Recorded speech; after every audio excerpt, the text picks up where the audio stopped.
And you might not realize it, but today is National Kidney Day. Here in New York, there are more people waiting for an organ transplant than almost any other part in the Western Hemisphere. It's the reason one local family decided to turn to Tara to get the word out about their increasingly desperate medical fight, made even worse during COVID. Here's Tara Rosenblum.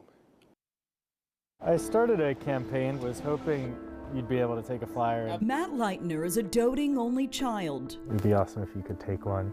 On a mission. Hi there. To save his mother. She's been on dialysis. Because he knows it could be the kindness of a stranger. Thanks.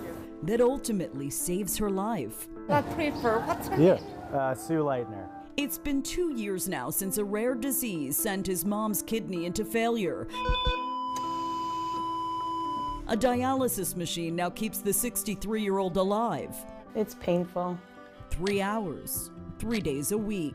It's the only thing that's keeping me alive. While Susan Leitner's deteriorating health might not be immediately obvious, she told me she is a shadow of her former self. I'm tired. My body doesn't work the same way. Such is life on one of the longest and largest transplant wait lists in North America, where roughly 8,400 patients are praying for a life-saving organ that might never arrive on time.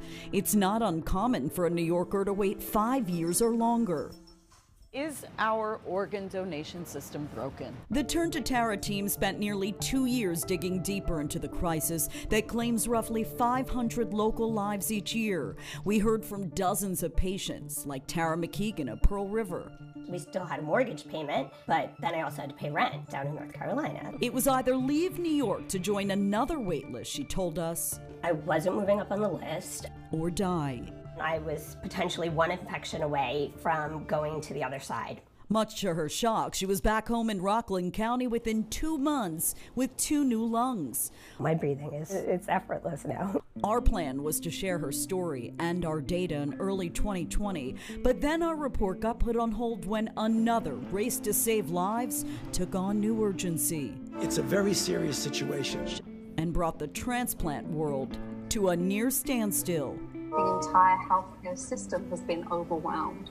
In the early days of the pandemic, local transplants were down a staggering 90%, but most patients like Susan just couldn't risk traveling out of state like Tara did. I have thought about it. COVID's prevented me from going all over the place. New York's organ advocacy community also lost one of its most passionate fighters. Tara died a year ago at age 41 after a brief battle with the coronavirus. But her fight lives on. I'd love for you to take a look. While Matthew Leitner continues to educate his community one flyer at a time. She's looking for a kidney donor. About the facts surrounding live organ donation. You know, you can live well, really, with one kidney. Because he knows it might be his mom's only path to survival. It sort of makes me feel like I'm doing something that could help. But Matt is hoping, now that their story caught our attention, it'll catch yours too. Tara Rosenblum, News 12.